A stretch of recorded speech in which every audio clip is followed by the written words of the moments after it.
Assalamualaikum warahmatullahi wabarakatuh. Apa kabarnya anak-anak? Semoga semuanya baik-baik saja ya. Kembali lagi ke materi layanan bimbingan dan konseling. Pada kesempatan kali ini, Ibu ingin menyampaikan materi mengenai belajar efektif dan efisien. Nah, tujuannya dapat memahami hakikat belajar, memahami faktor-faktor yang mempengaruhi hasil belajar, serta cara belajar yang efektif dan efisien. Nah, selanjutnya ada ice breaking sebelum kita memasuki materi, yakni untuk mencairkan kebeguan suasana kelas agar lebih semangat sebelum materi layanan bimbingan disampaikan. Nah, ice breaking kita pada kesempatan kali ini kita akan bernyanyi dan gerak fokus. Nah, kita akan bernyanyi terlebih dahulu ya. Ini ada nyanyian motivasi, yakni mengenai belajar efektif. Jadi anak-anak bisa menyanyi dari rumah dan kita akan bernyanyi bersama-sama di sini. Kalau kau ingin pintar harus belajar. Kalau kau ingin pintar harus belajar. Kalau kau ingin pintar, belajarlah dengan efektif. Kalau kau ingin pintar harus belajar. Nah, itu nyanyian motivasi belajar efektif. Semoga memotivasi anak-anak untuk belajar secara efektif. Nah, di sini ada gerak fokus. Nah, di sini jika saya bilang 3, pegang kaki. Jika saya bilang 6, pegang pinggang. Dan jika saya bilang 9, maka pegang kepala. Nah, hal ini akan dilakukan secara acak. Jadi yang sedang duduk silahkan berdiri, dan yang lagi tiduran silahkan bangun untuk melakukan gerak fokus. Nah, selanjutnya di sini ada tayangan video atau film. Nah, di sini ada proses belajar. Jadi, Ibu akan memberikan link di Google Classroom mengenai tayangan video dan film ini. Anak-anak bisa melihatnya, anak-anak bisa mempelajarinya, anak-anak bisa mengambil hikmahnya. Pesan dari Ibu, anak-anak jangan sampai melakukan atau menerapkan sistem proses belajar kebut semalam. Jadi anak-anak harus belajar secara bertahap ya. Nah, di sini ada persepsi. Nah, pada saat ini pendidikan di negara kita belum menunjukkan hasil yang maksimal. Padahal perkembangan teknologi di negara kita ini dari tahun ke tahun semakin pesat. Mengapa bisa menjadi demikian?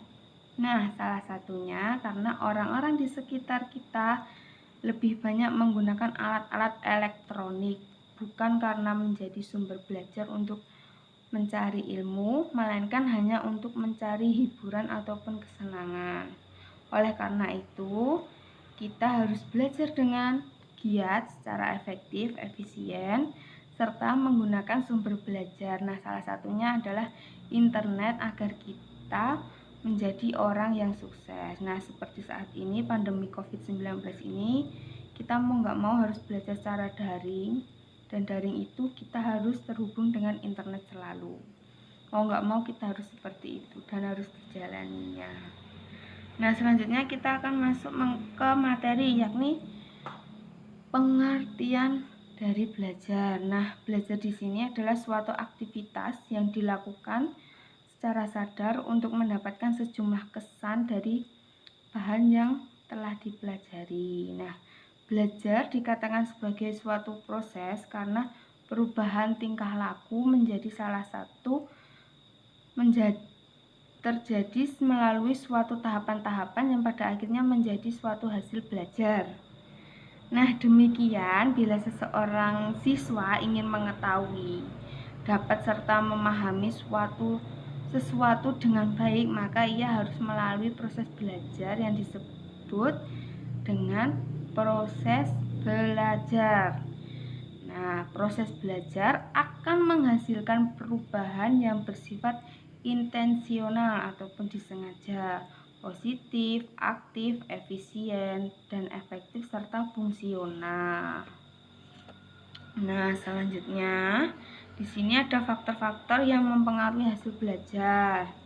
Nah, di sini yang pertama itu ada faktor internal. Faktor internal itu antara lain ada faktor fisik atau jasmani. Nah, jika kondisi seseorang dikatakan sehat, maka akan mempengaruhi hasil belajarnya. Nah, di sini kalau kalian itu sehat, maka hasil belajarnya pun juga akan maksimal. Begitupun juga sebaliknya, kalau sedang sakit mungkin hasil belajarnya pun juga mengalami penurunan. Serta yang kedua ada psikis ataupun kejiwaan. Nah, jika jiwa seseorang itu kurang stabil, maka akan mempengaruhi aktivitas dari hasil belajar. Selanjutnya ada niat, adanya kemauan. Nah, niat di sini adalah kemauan yang muncul dari dalam diri kita sendiri. Kalau kita berniat untuk belajar bersungguh-sungguh, maka hasil belajar pun juga akan maksimal, akan berhasil dengan yang kita inginkan. Seperti itu. Selanjutnya ada kecerdasan atau IQ. Nah, kecerdasan di sini itu 100 hingga 110. Jika kita memiliki kecerdasan seperti itu, maka hasil belajar pun juga akan maksimal. Nah, selanjutnya ada minat. Minat di sini adalah ketertarikan kita terhadap sesuatu. Jadi kalau kita tertarik terhadap mata pelajaran yang kita sukai, maka hasil dari mata pelajaran yang kita sukai itu akan mendapatkan hasil belajar yang maksimal. Nah, selanjutnya ada motivasi. Motivasi di sini adalah dorongan dari dalam diri individu. Kalau kita termotivasi untuk mendapatkan sesuatu, maka suatu nilai, maka hasil belajar kita juga akan maksimal sesuai yang kita inginkan.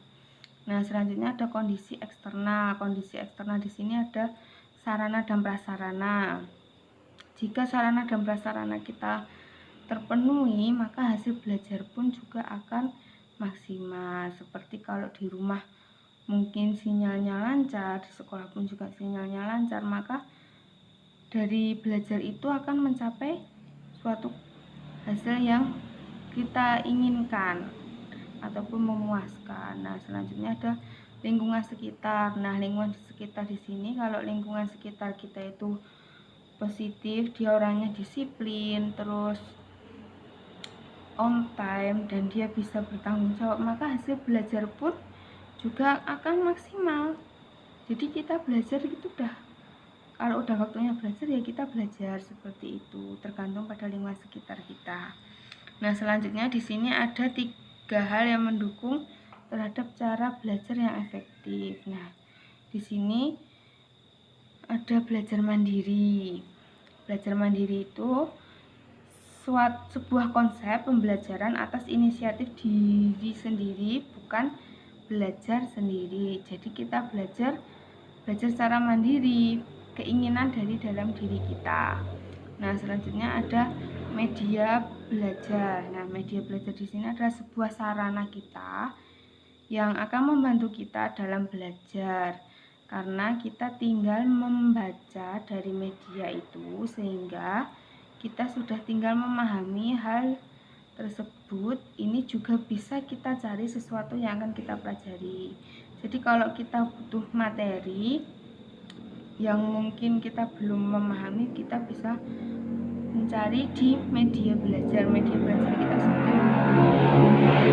sebagainya. Nah, selanjutnya ada strategi ataupun cara belajar. Strategi belajar yang efektif sangat penting untuk mencapai prestasi belajar yang ingin dicapai. Nah, selanjutnya di sini ada cara belajar yang efektif dan efisien ya. Yang pertama, untuk anak-anak, siapkan buku materi pelajaran yang akan dipelajari dan kumpulkan dengan rapi di atas meja. Jadi kalau anak-anak ingin belajar, seumpama anak ingin belajar mata pelajaran sejarah, maka kalian harus mengumpulkan terlebih dahulu buku-buku sejarah. Mungkin catatan, mungkin ada LKS, mungkin ada buku paket. Nah, selanjutnya mulailah pelajari buku paket ataupun buku catatan untuk jam pertama dan seterusnya. Lalu jangan terlalu lama membaca buku pelajaran, upayakan sekitar 20 menit. Maksudnya di sini anak-anak harus belajar secara bertahap. Nah, selanjutnya ada pahami alinea.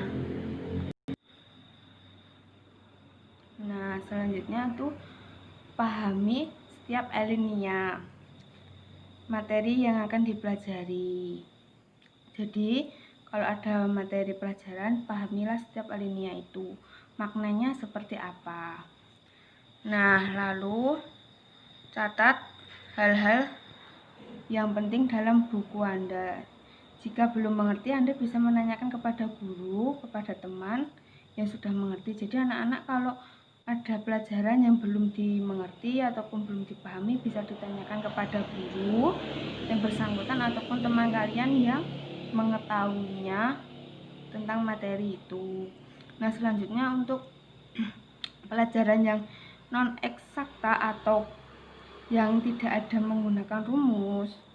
Nah, coba anak-anak berbicara sendiri di depan kelas, maksudnya kayak di depan cermin, layaknya anak-anak itu sebagai guru. Nah, hal ini akan membantu anak-anak untuk mencapai cara belajar yang efektif dan efisien. Anak-anak akan lebih mengerti, lebih menguasai daripada apa yang anak-anak pelajari itu. Nah, selanjutnya yang ketujuh itu pelajaran eksakta, yakni menggunakan rumus-rumus. Nah, mungkin seperti matematika, terus ada ekonomi juga. Nah, upayakan anak-anak menulis terlebih dahulu rumus-rumus pada foto folio ataupun kartu manila, atau kalau enggak ya di buku tulis. Nah, setelah itu anak-anak bisa menempel ataupun menggantungkan pada tempat belajar anak-anak yang ada di kamar dan sering dilihat serta mudah dihafalkan, mudah diingat. Nah, yang kedelapan, kerjakan latihan-latihan soal sebanyak-banyaknya dan catat temuan-temuan soal yang belum dimengerti untuk ditanyakan kepada teman ataupun guru yang mengerti. Seringlah mendiskusikan dan menanyakan soal-soal pelajaran yang baik itu kepada teman ataupun kepada bapak ibu guru. Jadi anak-anak nggak perlu sungkan untuk bertanya kepada teman ataupun bapak ibu guru. Nah, yang terakhir sini, upayakan kelompok belajar kecil yang solid. Jadi anak-anak bisa belajar secara kelompok sesuai yang bisa membawa anak-anak untuk belajar yang maksimal. Mungkin dengan teman sebangku, mungkin dengan teman yang anak-anak rasa dia bisa membantu anak-anak untuk menyelesaikan mata pelajaran tersebut. Nah, di sini ada kegiatan atau aktivitas peserta didik, yakni menentukan prioritas kegiatan kisah batu, kerikil, dan pasir. Nah, ini ada tugas buat anak-anak. Anak-anak silahkan baca mengenai kegiatan aktivitas peserta didik di sini. Aktiviti peserta didik di sini, yakni anak-anak harus bisa menentukan prioritas kegiatan.